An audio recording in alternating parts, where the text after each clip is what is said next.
Olá, está começando agora mais uma conversa de mãe. Eu sou a Dayana Tyson e hoje nós vamos falar sobre um tema que está em voga no mês de novembro, que é a prematuridade, o Novembro Roxo. E para nos acompanhar nessa conversa, eu tenho a alegria de receber mais uma vez a Lela Maier. Ela que é contadora de histórias, é fisioterapeuta pediátrica, pedagoga, então são muitas em uma só, né, Lela? Um prazer te receber de novo. Prazer estar aqui de novo, sempre bom essa conversa, que a gente sabe que vai ajudar tantas mães. É verdade. Né? Ela vai longe, né? Vai. E Lela, a gente vai falar um pouquinho sobre a avaliação e a estimulação precoce, né, dos bebês prematuros. O que caracteriza um bebê prematuro e quais são os principais desafios desses pequenos guerreiros, né, nos primeiros momentos de vida? Sim, são muitos, né? A gente considera um bebê prematuro todo bebê que nasce abaixo de 37 semanas de gestação, né?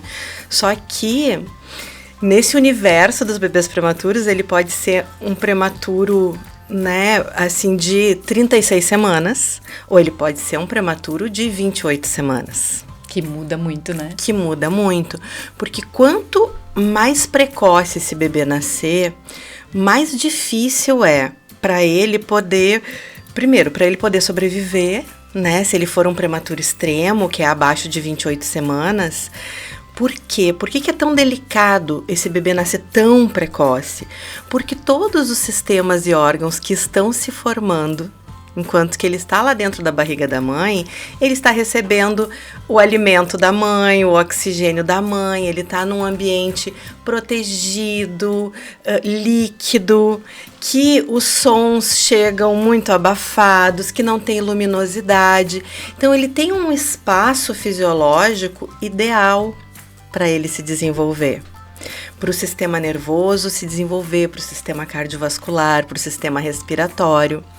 Quanto mais cedo esse bebê nascer, mais cedo ele sai da barriga da mãe e tem que, sem ter esses sistemas todos formados, ainda que esse bebê, depois que nasça, mesmo a termo, ele precise ir se desenvolvendo e maturando esses sistemas, há uma diferença entre ele ter que ir maturando e ele ter o sistema já formado. Né? Quando ele nasce muito precoce, ele vai para um ambiente que não é líquido, que tem luz 24 horas em cima dele, que tem muitos ruídos, que tem manuseio. Sim. Que por mais delicado, por mais gentil que seja esse cuidado com o bebê, é tudo muito brusco, comparando ao universo que ele devia estar para se desenvolver. Né? Então, o fato desse bebê nascer muito prematuro faz com que ele tenha que vencer grandes adversidades ainda muito cedo. Que ele precise que esse sistema, esses vários sistemas que amparam a vida, porque sem eles ele não vive, que eles tenham que finalizar o seu desenvolvimento num ambiente que é muito inóspito para ele. Né? Por isso que é tão complicado um bebê nascer muito prematuro, né?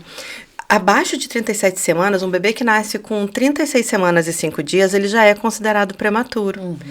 Mas ele está quase ali para já não ser, né? Entre 32 e 37 semanas, ele é um bebê, né, com uma prematuridade que exige cuidados, mas abaixo de 32 semanas, ele começa a se tornar um prematuro mais grave, né? Então, ali nessa lacuna entre 28 e 32, há que se ter muito cuidado, tá? E um bebê que nasce abaixo de 24 semanas, é pouco provável que ele dê condição de sobreviver.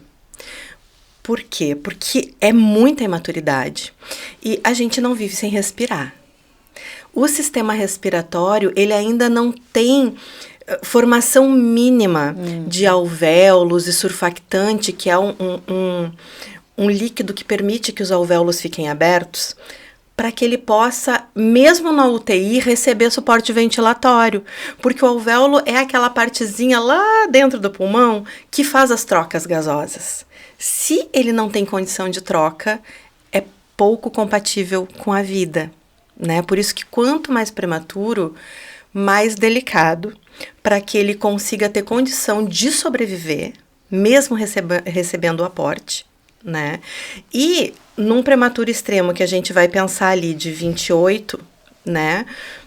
De 25, 28 semanas, que eu já tive pacientes tão prematurinhos assim, é isso de um bebê que vai ficar muito tempo internado na UTI, precisando ganhar suporte, e o cuidado com esse bebê, nesse momento, a gente nem pensa em atraso de desenvolvimento. Sim. A gente pensa que esse bebê tem que viver, para depois a gente administrar o que vier, né? Porque a gente não sabe, num primeiro momento, a não ser que já seja visto de cara que ele tenha uma hemorragia craniana, alguma coisa assim, mas a gente não sabe em que condição esse bebê vai sobreviver depois, né? Se ele vai ter alguma sequela, se ele não vai ter.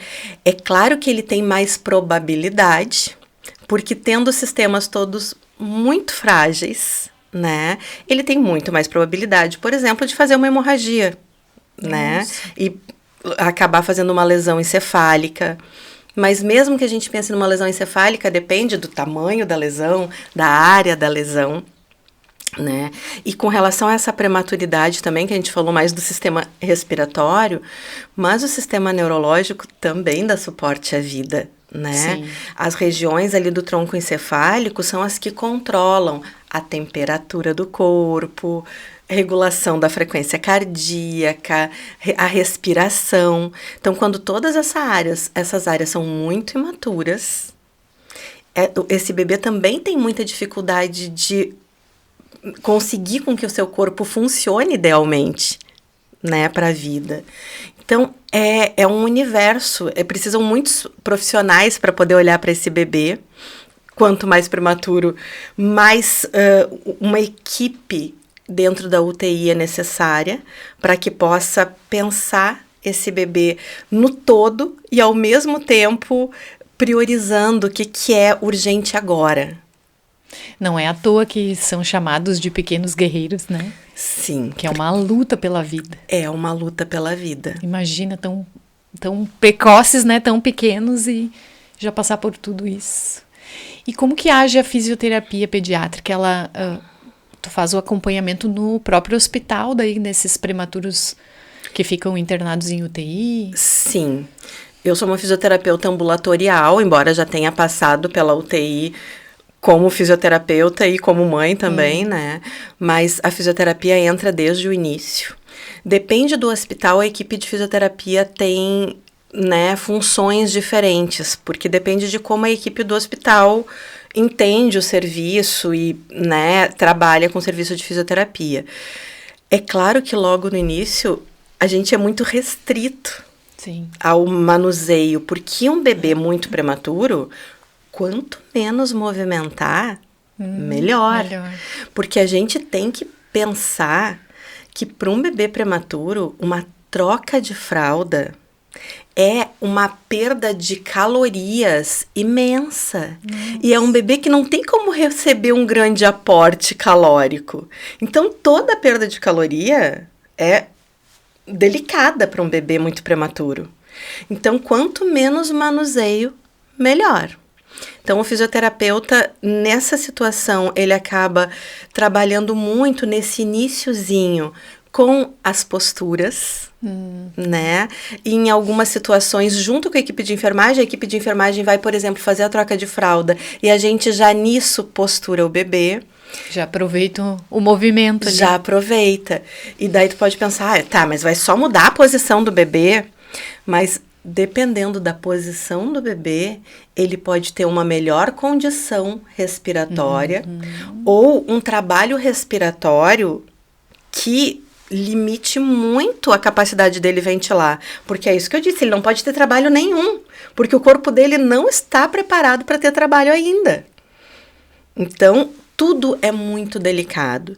E a gente acaba tendo que ter um manuseio muito sensível, geralmente, falando dos prematuros bem, como diz uma amiga minha que trabalha em UTI, os meio quilo, assim, que são muito. Nossa, tem bebê que nasce com né? 500 cabe gramas. Na mão, assim. Cabe na mão. Tu fica assim, né? Pensando muito como agir com aquele bebê. Mas se a gente tem medo de pegar um bebê recém-nascido que nasceu com as 40 semanas, enfim, ou que não é prematuro, consigo imaginar manusear um bebezinho tão pequeno. E um bebê de 40 semanas, 38 semanas, ele, ainda que ele não vá ter o sustento cefálico, porque é o esperado, mas ele é um bebê mais hipertônico, mais durinho, né? Um bebê prematuro, ele é todo molinho. Porque o sistema nervoso dele não tá nem formado ainda, né, inteiramente. Então, ele é muito molinho, é muito mais difícil, é muito mais delicado, né? Sem falar que a mão da gente, por menor que seja, é uma mão grande para lidar com aquele corpinho. E todo o suporte que esse bebê vai precisar de ventilação, às vezes invasiva, às vezes não invasiva, de soro, de drenos. Quer dizer, isso tudo já é absurdamente estressante para essa criança.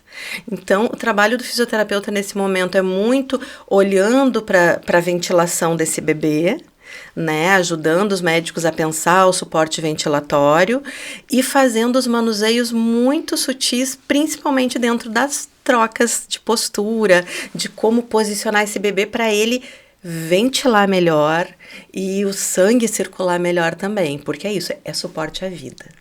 Primeiro a gente salva a vida desse bebê. É tão importante isso, né? Esse olhar, assim. E, Lela, sobre a avaliação precoce, por que ela é tão determinante para o desenvolvimento do bebê? Tudo que for feito antes... Que às vezes é difícil, né? É. Mas tudo que for feito antes é mais fácil de conduzir no neurodesenvolvimento, né? Como eu disse, no hospital, a avaliação precoce vai ser feita porque tá ali, a avaliação necessária de suporte à vida. Na medida que esse bebê vai ficando maior, mais resistente, a gente já vai pensando, né, lá na frente, como é que eu faço para estimular? Porque um bebê a termo, ele nasce com os reflexos a 1 milhão. Ele não tem nenhum movimento voluntário. Tudo é ato reflexo num bebê recém-nascido. Num prematuro, muitas vezes, dependendo da semana de gestação, os reflexos nem estão presentes ainda. Então, a gente precisa primeiro trabalhar para que esses reflexos apareçam e se tornem vigorosos, porque isso, num bebê a termo, quando ele tem reflexos vigorosos, o que isso nos diz? Que tá tudo certo. Que o sistema nervoso, ele tá imaturo, porque ele vai levar alguns anos para maturar, mas que ele está funcionando bem. Então, o que eu espero de um bebê a termo é que ele esteja com os reflexos a 1 milhão. Num bebê prematurinho, a gente tem que estimular para esses reflexos, né, poderem se mostrar. E quando eles se mostram, é sinal de que a gente está observando o quê? Que a nossa estimulação está batendo no sistema nervoso e está produzindo uma resposta lá. Só que o que acontece? Quando os reflexos começam a aparecer, já é hora deles estarem desaparecendo. Daí a gente continua suando para fazer esses reflexos irem diminuindo de intensidade para poder dar espaço para o movimento voluntário.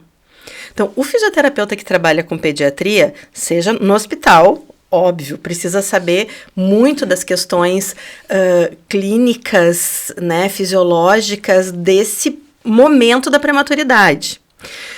O fisioterapeuta que trabalha no espaço clínico ambulatorial, ele precisa saber ler as informações desse histórico do bebê para poder ter ideia do que esse bebê vai apresentar, do que ele vai me dar de resposta, para que eu saiba exigir dele a medida do que ele é capaz de me dar. Então, quanto antes esse bebê chegar, mais eu consigo, por exemplo, essa situação dos reflexos. Mas eu consigo conduzir isso para permitir que o movimento voluntário entre na hora que tem que entrar. Porque o que eu quero? Eu quero que esse bebê brinque, que ele caminhe, que depois ele ande de bicicleta, que ele pule corda, que ele tenha, né, a possibilidade de botar o seu corpo para jogo, para poder brincar, porque é assim que a criança aprende. Quanto antes eu conseguir permitir que esse bebê entenda que ele tem um corpo, como é que esse corpo funciona, que ele explore o seu corpo próprio corpo, por exemplo, primeiro ano de vida, a criança leva tudo na boca, né? E ela bota muito a mão na boca para explorar o corpo dela. Um bebê hipotônico, ele não consegue. Então, eu preciso dar condição para que esse bebê consiga explorar o próprio corpo, para entender que ele tem uma mão, que a mão tem uma função de pegar, de chupar, de jogar. Quanto antes isso acontecer e quanto mais qualificado for o fisioterapeuta para olhar para o histórico desse bebê e saber interpretar esse histórico, tanto melhor para esse bebê e para essa família. Sim. Porque faz parte desse processo de avaliação pensar, claro, a intervenção, Sim. mas, sobretudo, orientar a família. Porque o fisioterapeuta não tem varinha de condão. Se a família não ajudar arduamente nas rotinas do dia a dia com essa criança, botando nas posturas que tem que ser colocada, evitando os dispositivos que tem que ser evitados, tanto melhor para esse bebê. A informação também, né? Total, a informação é que faz toda a diferença, né? Eu sempre digo para os pais dos meus bebês, independente do que eles cheguem para avaliar, eu digo, não adianta fazer 7 dias de sessão de fisioterapia comigo se as outras 23 horas do dia nada for feito. Eu não vou conseguir avançar. Esse bebê não vai se desenvolver idealmente, mesmo que eu faça todos os dias. Porque depende da família inteira, né? Quando eu falo da família, é da avó, é da tia, é da babá, de quem cuida desse bebê. Sim, é verdade. Cada história deles é única, né? Mas o que une todos eles é essa força que se faz de tantos profissionais pela vida, né? Eu queria saber, depois que o bebê sai do hospital, né? Imagino que ele precise continuar tendo esse acompanhamento, especialmente fisioterápico. E quais são os sinais que os pais podem perceber, né? Que essa demanda é realmente importante, que é necessária, né? Uhum. Essa é uma pergunta bem legal. Porque, assim, o ideal, tá? Vamos trabalhar com o mundo ideal, é que todo bebê prematuro fosse acompanhado por um fisioterapeuta. Não necessariamente que ele faça intervenção fisioterapêutica, né? Mas o que a gente chama de follow-up, que é ter um acompanhamento, que é ter uma avaliação mensal. Esse olhar, né? Para ter esse olhar, para que o profissional possa orientar as famílias. Olha, tá dentro do tempo esperado, esse marco do desenvolvimento, esse daqui tá quase se desenvolvendo, mas se a gente fizer esse tipo de brincadeira, a gente vai conseguir facilitar para que esse bebê possa aprender melhor essa aquisição motora dentro do tempo, porque a gente não quer apenas que o bebê aprenda os marcos motores, mas que ele aprenda bem. Sim. Com segurança, o mais próximo possível dentro do tempo esperado para cada fase de desenvolvimento, né? Então, o ideal é que todo bebê prematuro, sobretudo os bebês prematuros, pudessem ter este acompanhamento mensal, mesmo os que não precisam de intervenção. Antes a gente estava falando de avaliação, né? Um bebê que tem um acompanhamento mensal, se há necessidade de intervenção, a gente identifica precocemente. A gente vê, aqui já tinha que estar fazendo melhor. Então, vamos iniciar uma intervenção. Que talvez precise ser bem curta, só para facilitar a vida daquele bebê. Porque o desenvolvimento motor, ele é uma bola de neve. O que trava aqui, trava tudo lá na frente. Né? E, claro que uma criança que já vem com um histórico de cardiopatia, de lesão neurológica. Bom, esse bebê já vem para ficar em intervenção. Então, esse é mais óbvio, porque os médicos vão encaminhar. Sim. Né? Mas é importante que as famílias possam compreender a importância dessa avaliação, desse acompanhamento, porque eu tenho uma amiga pediatra que ela manda muitos pacientes para a gente avaliar. E ela diz, olha, eu tenho um tempo no consultório para avaliar o todo desse bebê, né? Da parte clínica desse bebê. Então, os aspectos motores que dependem de, às vezes, aplicar uma escala de avaliação e que precisa de um tempo para acalmar o bebê, para fazer o bebê, né, querer fazer aquele movimento ativo, porque é assim que a gente avalia, vendo como é que o bebê se movimenta, né? Muitas vezes as pessoas perguntam, mas vocês só brincam. Só? Só brinca. Mas como é que eu avalio, ou como é que eu estimulo uma habilidade motora de um bebê, se não é brincando? Pra ti, eu posso dizer, levanta o braço direito, tu vai levantar. Para uma criança, eu vou dizer, levanta o braço direito, ela pode dizer, não quero, nem sei o que é direito, às vezes não sabe nem o que é braço. E imagina um bebê, né? Imagina um bebê. Então, eu vou estar estimulando para... Por isso que é delicado, assim, as pessoas às vezes não entendem o que está passando na cabeça do fisioterapeuta. Sim. Mas eu estou pegando essa bolinha, esse chocalho, porque eu quero que ele execute esse movimento, com esse braço, com essa intenção. Eu estou avaliando tudo isso, ou eu estou estimulando tudo isso, né? E que papel tem o vínculo afetivo do pai, da mãe, nesse processo todo? Sem vínculo não existe nada, né? Eu acho muito difícil que haja qualquer bom desenvolvimento sem vínculo, né? A gente, na escola, vamos pegar uma criança maior ou até um adolescente... A gente aprende muito mais fácil com um professor que a gente gosta mais. Às vezes a gente nem gosta tanto daquela matéria, mas a gente se esforça porque a gente gosta daquele professor. E isso, por eu me esforçar mais, eu aprendo melhor, né? Com o bebê, isso é...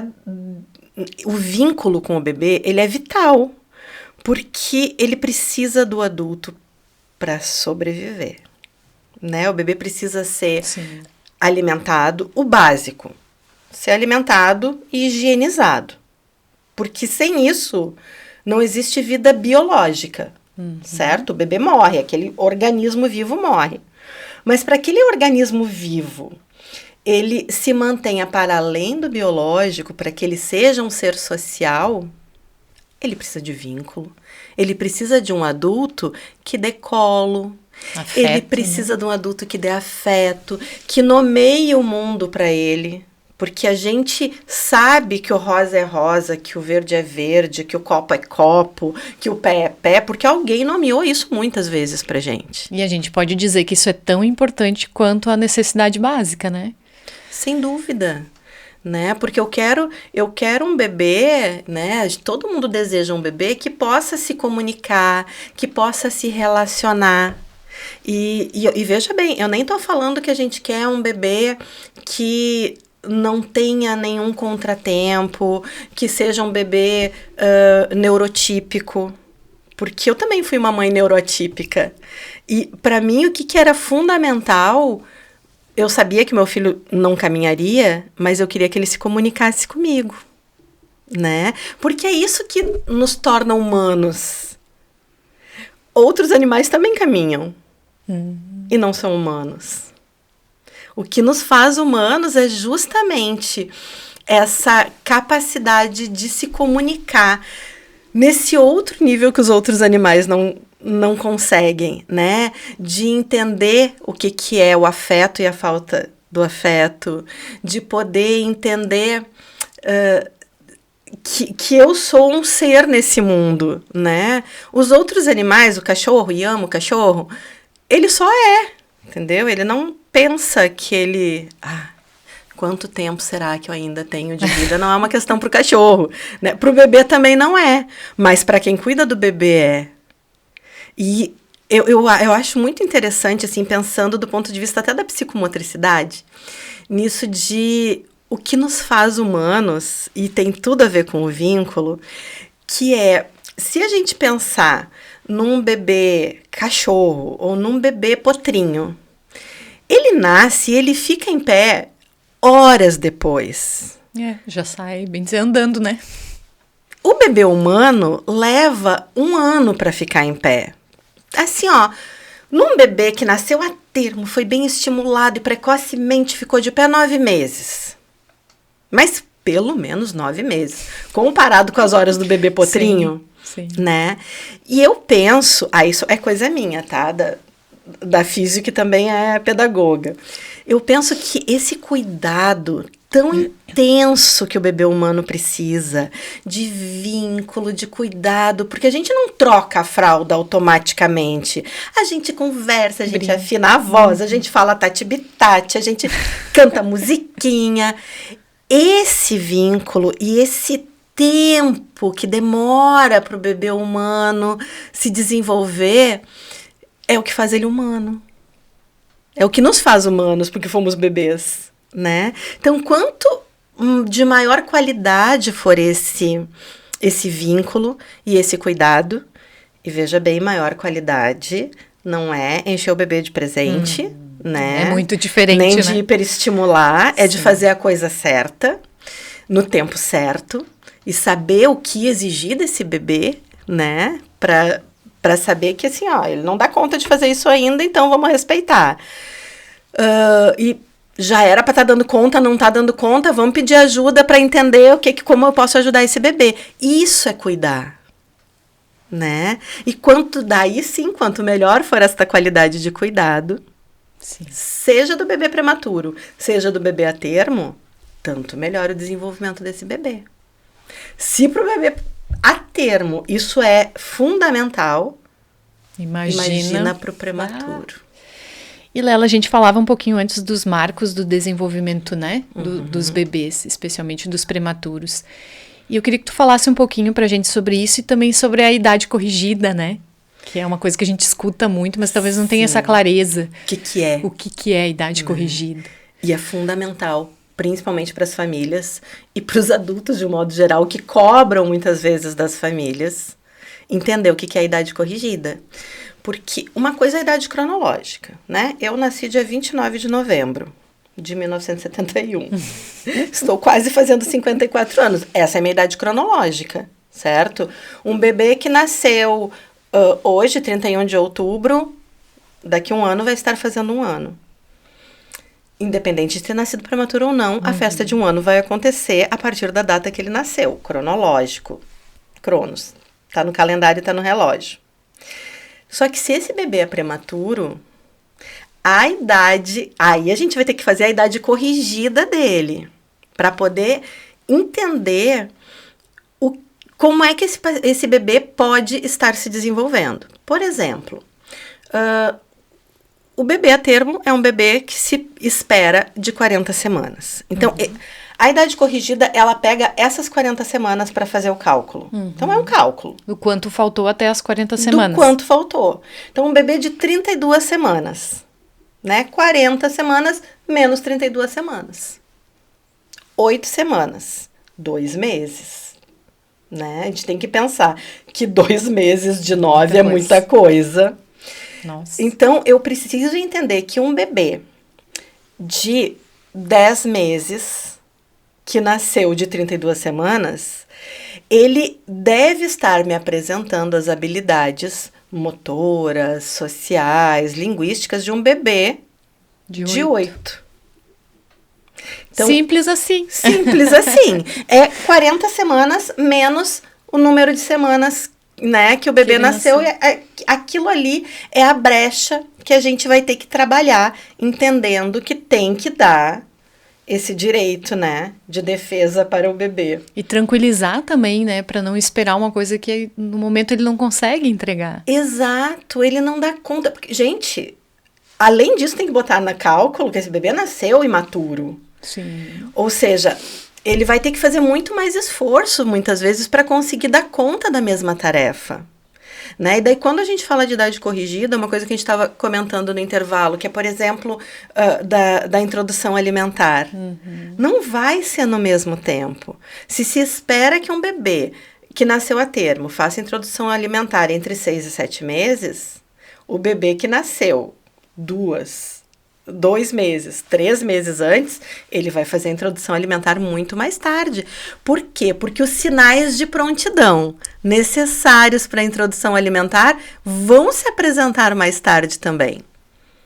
E esses pais vão ouvir de outros pais por que esse bebê ainda não faz. Isso funciona para o desfraude também? Isso funciona para tudo. Pra tudo. Porque o bebê é inteiramente mais imaturo. Sim, mas as escolas também deveriam entender isso então, né? Totalmente. Totalmente. É claro, o bebê prematuro, ele tem uma situação que não é esse cálculo, ele é dessa forma que ele é feito, tá?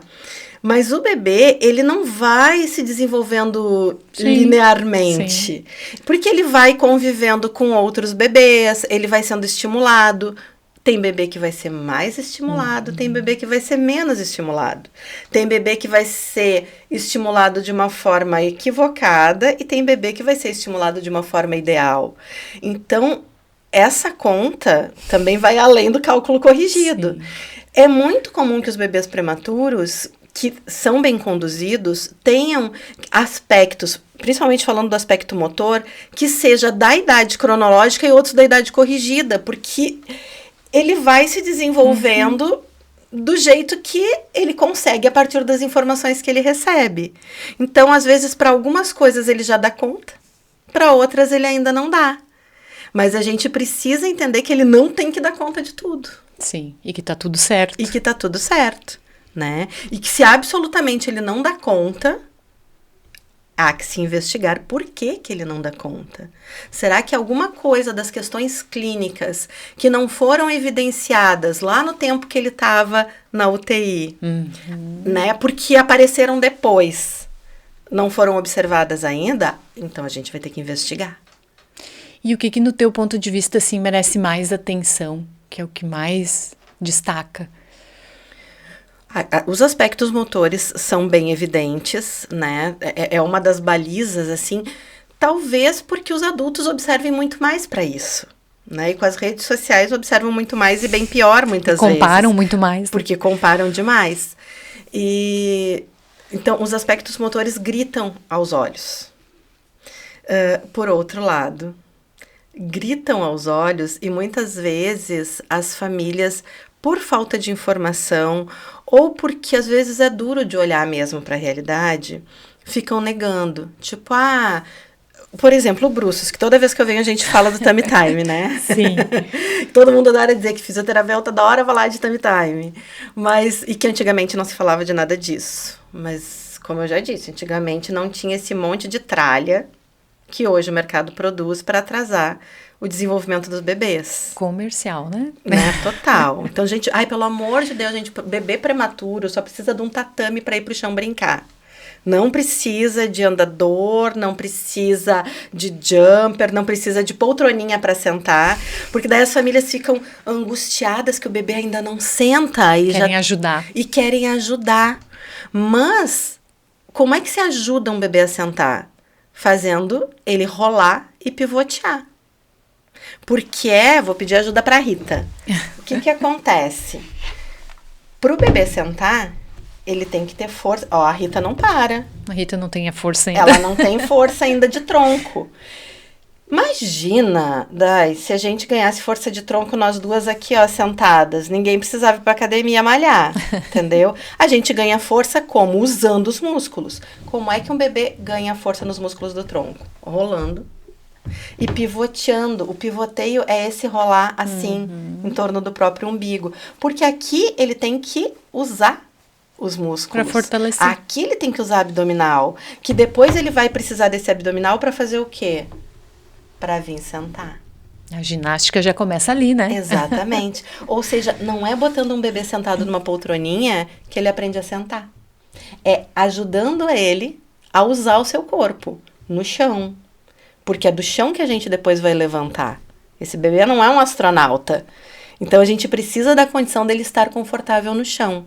Então, quando o bebê, ele não gosta de jeito nenhum de ficar de bruços. Por quê?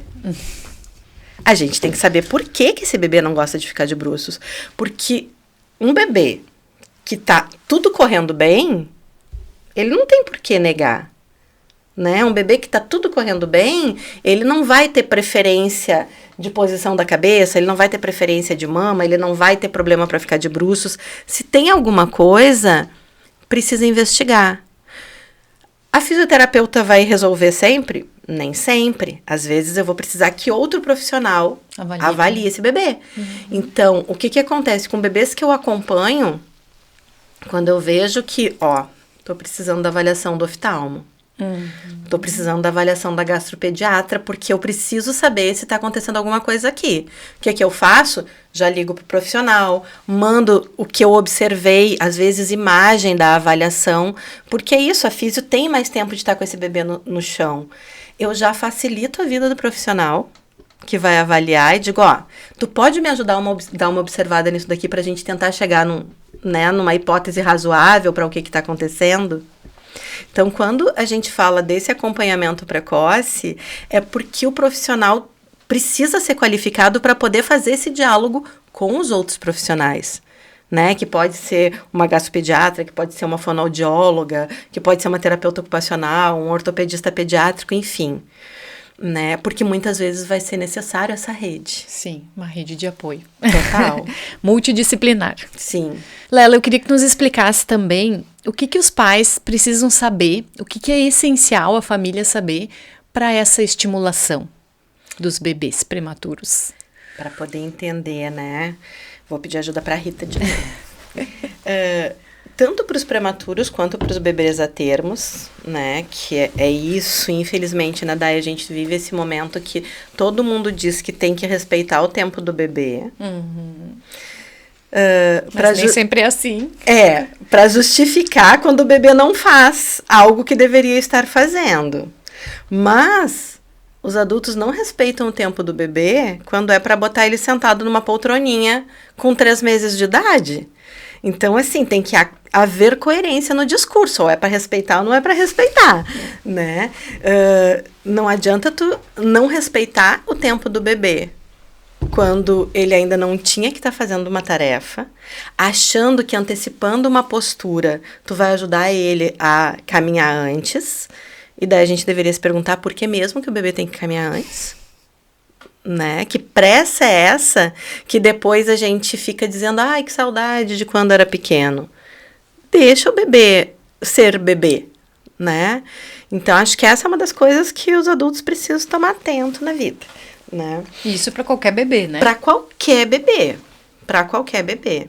E tem uma situação, como eu disse, isso que eu tô falando aqui é muito mais pro bebê neurotípico que a gente chama, certo? Mesmo sendo prematuro. Porque o prematuro a gente vai ter que ter esse entendimento de que tem coisas que ele vai ter um tempo maior para fazer. Mas não necessariamente é um bebê que tenha feito uma lesão encefálica. Tá? Que tenha uma displasia de qualquer tipo, pode ser de quadril, pode ser uma displasia pulmonar, que um bebê que tenha alguma síndrome genética, porque tudo isso pode estar dentro desse pacote, né? Um bebê com uma síndrome genética pode nascer prematuro, e daí tudo fica mais complicado. Então, isso que eu tô falando vale sobretudo para o bebê com desenvolvimento normotípico, como a gente chama, certo? Os bebês que têm alguma alteração do neurodesenvolvimento, aí sim, precisa de avaliação e acompanhamento para a gente poder recalcular a rota, certo? Mas isso que eu vou mostrar com a Rita agora, eu acho que é bem importante para os pais saberem, mais até do que entenderem o que o bebê tem que fazer a cada trimestre no primeiro ano de vida. Que é, gente, todo bebê, todo ser humano, né, a gente aprende a se movimentar em 2 sentidos, que tecnicamente o fisioterapeuta vai chamar de céfalo-caudal e de proximal para distal. E que nada mais que é de cima para baixo e do meio para as extremidades. Ou seja, primeiro, o que a gente espera desse bebê que nasce e fica lá, né, desse jeito, e por que é tão importante o bruços? Porque a primeira coisa que eu espero desse bebê é que ele tenha controle do pescoço. Um bebê que não tem controle do pescoço não vai sentar sozinho. Então não adianta querer pegar um bebê que não tem controle do pescoço e enfiar dentro de uma poltroninha que ele vai ficar assim, recostado. Recostado não é sentado. Sim. Primeira coisa é controle do pescoço. Então, poder brincar com esse bebê de bruços é fazer com que ele tenha que se opor à ação da gravidade. E ganhe força nesse pescoço. Tem que levantar, né? Exatamente. Depois é que ele vai ganhar força de tronco. antes de ganhar força de tronco, ele vai ganhar força aqui, ó, na cintura escapular e nos ombros, que é que está logo abaixo do pescoço. Então, primeiro, controle do pescoço. Depois, ombros e cintura escapular, que é quando a gente vai ver o bebê fazendo isso daqui, ó. Depois ele faz o quê? Ele dobra os ombros, levanta a cabecinha e estica o cotovelo. Né? Daí ele faz a famosa esfinge. Para ganhar força aqui na cintura escapular. Aqui ele vai pivotear lindamente, porque ele já vai fazer força do ombro e da cintura escapular. Daqui é que ele vai ganhando força de tronco, rolando e pivoteando, para poder vir e sentar. Já controla o pescoço, já controla a cintura escapular e agora controla o tronco. Por isso que é de cima para baixo. Exatamente. Ou seja, não faz sentido botar um bebê sentado se ele não segura a cabeça. Não faz sentido botar um bebê em pé se ele ainda não sabe sentar. Porque é agora que ele senta e que quando ele vem para cá, ele começa a brincar de gatas. Mesmo que ele não engatinha, mas eles adoram fazer esse balancinho assim, que ele vai começar a ganhar força onde? No quadril. Para depois ficar ajoelhado, para depois se colocar em pé. E isso leva 1 ano. Certo? Então, se a gente sabe dessa sequência, a gente consegue entender por que não colocar um bebê sentado com 3 meses? Por que não colocar um bebê em pé com 6 meses? E os adultos muitas vezes dizem assim, mas ele gosta de ficar sentado, ele gosta de ficar em pé. Gente, o bebê de primeiro, segundo, terceiro mês, reflexos. Com 4 meses, ele começa a ter reflexos, os reflexos começam a se tornar menos intensos. E o bebê começa a se movimentar, só que ele não sabe se movimentar. Então, o que ele faz? Ele começa a fazer força com os músculos que ele consegue. Então, quando o bebê começa a fazer isso, não é porque ele quer sentar, ele só quer se mexer. Então, a gente não... Exatamente. Eu preciso aproveitar isso, não é para botar ele sentado, é para ajudar ele a rolar. É para isso que eu tenho que ajudar. Lela, mas quando eu coloco ele em pé, ele dá risada. Ele dá risada não é porque tu botou ele em pé. Ele dá risada porque tu tá brincando com ele. Se tu ficar de bruços no chão brincando com ele, ele também vai dar risada. Então não precisa botar ele em pé. Mas ele já se estica. Ele se estica porque ele não sabe ainda como controlar os músculos. Ele nasceu super estendido. Agora ele tá aprendendo a se esticar. Então ele se estica. Não é porque ele quer ficar em pé. Ele nem sabe ainda que tem um pé, o que dirá ficar em pé. Ele só quer brincar com o corpo dele. Então, a gente precisa entender isso para ajudar o bebê a se desenvolver de forma ideal. E com relação ao controle de proximal para distal, adulto adora botar um lápis precoce também na mão do bebê. Porque, tem que saber escrever antes dos outros, pintar antes dos outros, tudo antes dos outros. Gente, para que um bebê... Para que uma criança tenha uma boa motricidade fina, ela precisa ter uma boa motricidade ampla. E daí eu vou dar um exercício para tu fazer e quem tá em casa também. Quer ver? Segura o teu ombro aqui, tá? Posiciona e não mexe com o teu ombro. Não pode mexer com o ombro, fica com o ombro aqui. E agora tenta pegar a caneta e escrever. Não pode mexer com o ombro. Se tu não puder mexer com o ombro, tu não consegue fazer oposição à gravidade. Porque quando eu pego a caneta, eu pego aqui, ó, estabilizando o meu braço. Então, o que uma criança precisa?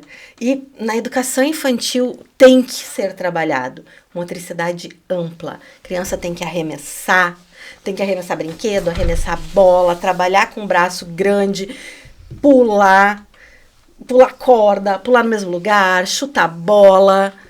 Primeiro, controle e ganho de força. Porque a criança tem que entender qual é o movimento que faz para depois fazer. E ela faz, repete e ganha força. Ganha força primeiro no ombro e no quadril, para depois ter controle da mão e dos pés. Um bebê que não fica em pé não vai poder jogar futebol. Primeiro, ele precisa controlar a postura controlar o quadril, controlar a perna, para depois ser desafiado para algo mais complexo.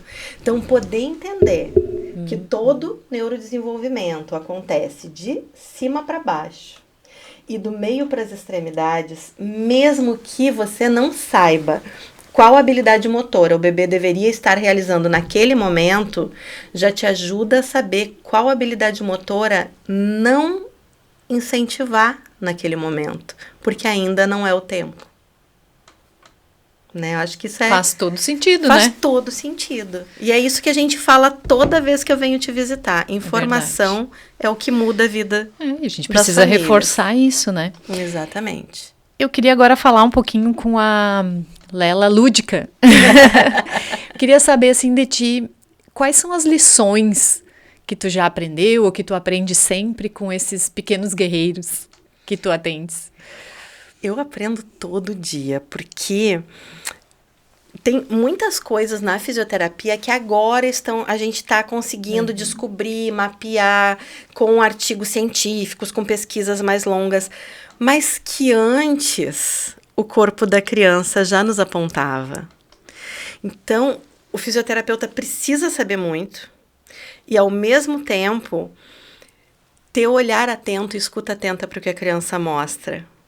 Porque o corpo da criança nunca mente pra gente. Ele sempre vai estar nos sinalizando.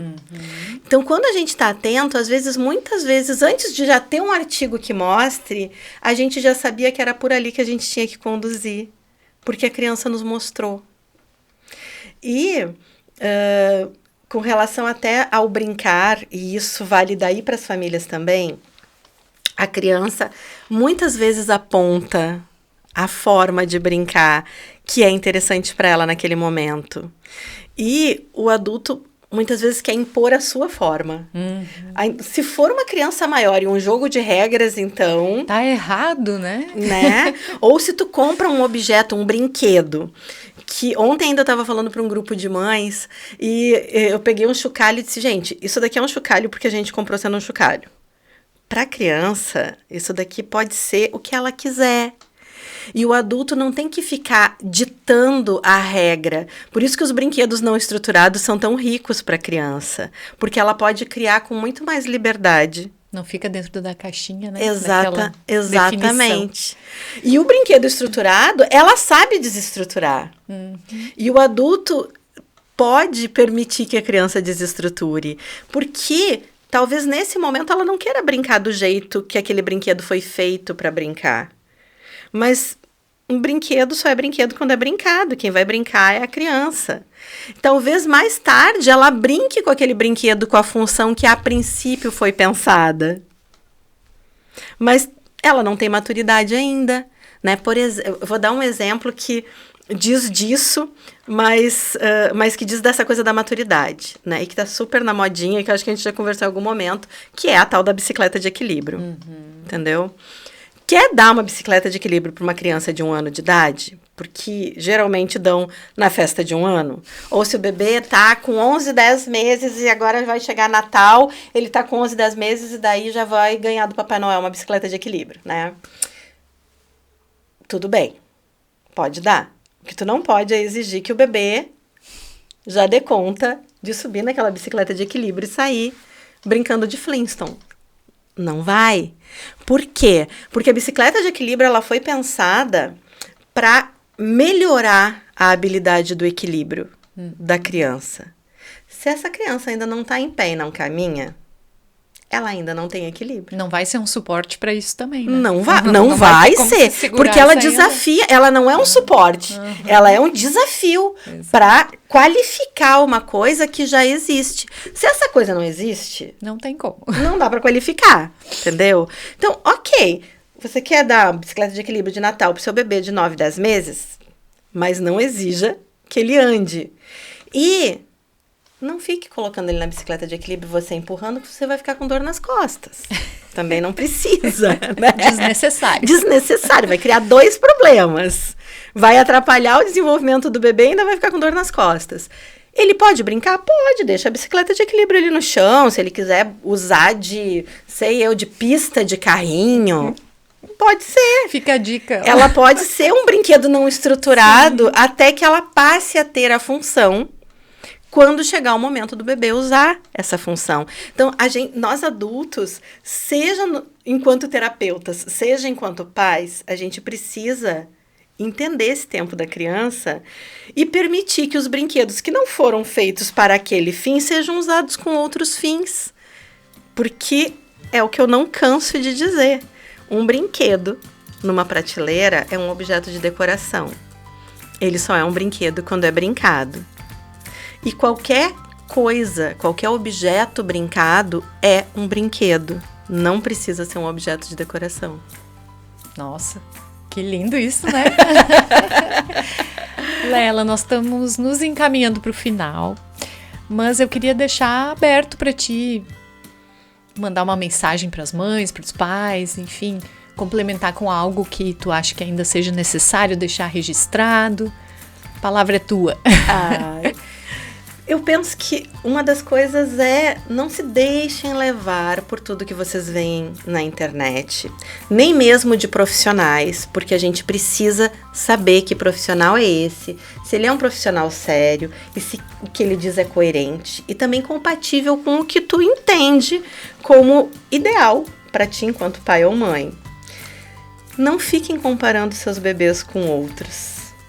Não tenham vergonha, nem medo de pedir ajuda. Eu sei que muitas mães me trazem isso, assim, que as pessoas perguntam para elas quando elas fazem uma postagem da criança, né, na fisioterapia, mas por que faz fisioterapia? Porque não tem alguma coisa uma errada. Deficiência, né?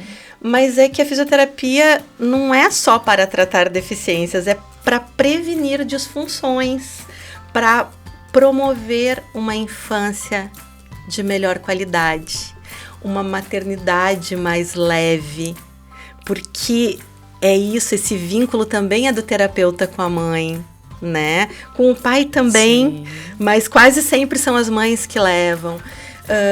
Então, a fisioterapia não pode ser pensada como apenas a fisioterapia que reabilita. Quando uma criança fez uma fratura, quando uma criança está com uma pneumonia, quando uma criança tem uma síndrome. A fisioterapia também é para prevenir disfunções e promover uma infância mais saudável para os bebês e uma maternidade e paternidade mais leve para as famílias. E com orientação. Total, com orientação de qualidade, coerente e responsável. Sim. Vou te agradecer mais uma vez por compartilhar tanto conhecimento e sensibilidade, né, nesses temas que são tão relevantes. Ai, que essa nossa conversa possa tornar esse Novembro Roxo mais leve, né, para as famílias. Verdade. E aí a gente marca a próxima já, Com né? certeza. Obrigada, Lela. Você que nos acompanhou, na próxima semana a gente vem com um assunto novo. Até lá!